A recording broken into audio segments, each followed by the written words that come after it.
clearly Russians have this footage. They understand there's a problem on the front line, and they're not very motivated to go back there and recapture these territories like Putin believes they will be able to. Now, Russia is insisting it'll recapture areas of annexed territory that fell to a Ukrainian advance. President Zelensky says Ukrainian forces have made headway in 4 regions: Kherson, Kharkiv, Lugansk and Donetsk, with rapid progress in Kherson especially. Let's welcome Orysia Lutsevych, who's head of Chatham House Ukraine Forum. Orysia, welcome. Thank you. Good to be with you. Hi, it's good to have you here. So, well, the Ukrainian offensive just keeps on making ground, doesn't it, on multiple front lines? Absolutely. And what is significant that front line is very long. It stretches almost 1.5 thousand kilometers from north all the way to the Black Sea and Azov Sea.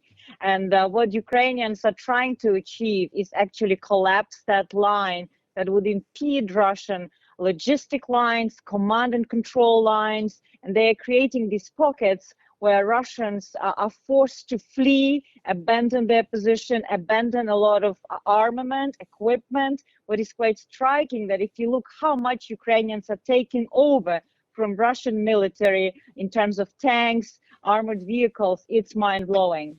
And when we talk, as we do occasionally now, of the possibility of the Russian lines collapsing, what does that actually mean? Are we saying that the troops there in the front facing their Ukrainian opposition are simply unable to gain ammunition and food and supplies, and therefore they're effectively encircled and have no choice but to surrender? Well, absolutely, you're right. And to avoid that surrender, they flee. They flee because, they feel there's low morale, there's no reinforcement that is coming in, and they understand that, they are very often committing war crimes on these territories, where we see now in new mass graves in Izum, the city that has been recently liberated in Kherson. So they just run for their life. And this is something that is important to understand. It also coincides with this mobilization in Russia, where clearly Russians have this footage. They understand there's a problem on the front line, and they're not very motivated to go back there and recapture these territories like Putin believes they will be able to. Now, winter is coming, Orysia. What effect will that have on the way the fighting plays out on the battlefield? And what about the effect it'll have on Ukrainians who they will be getting and are getting war weary, aren't they?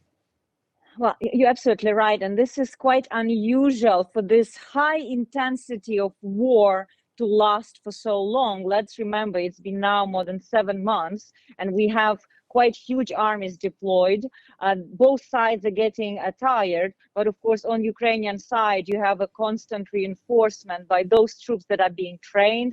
Let's remember, here in the UK, there's a big military base. In Germany, the Americans are training. Ukrainians are learning new technology, new equipment, and they are deploying them quite successfully to enable that victory.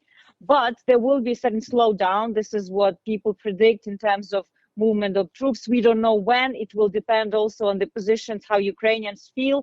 But there is a desire and determination to liberate as much as possible because of horrors that civilians are suffering, and also because there's political will and backing of the society and military for Zelensky to move forward. It's really, really so interesting. Orysia Lutsevych from Chatham House. Lovely to have you on the programme.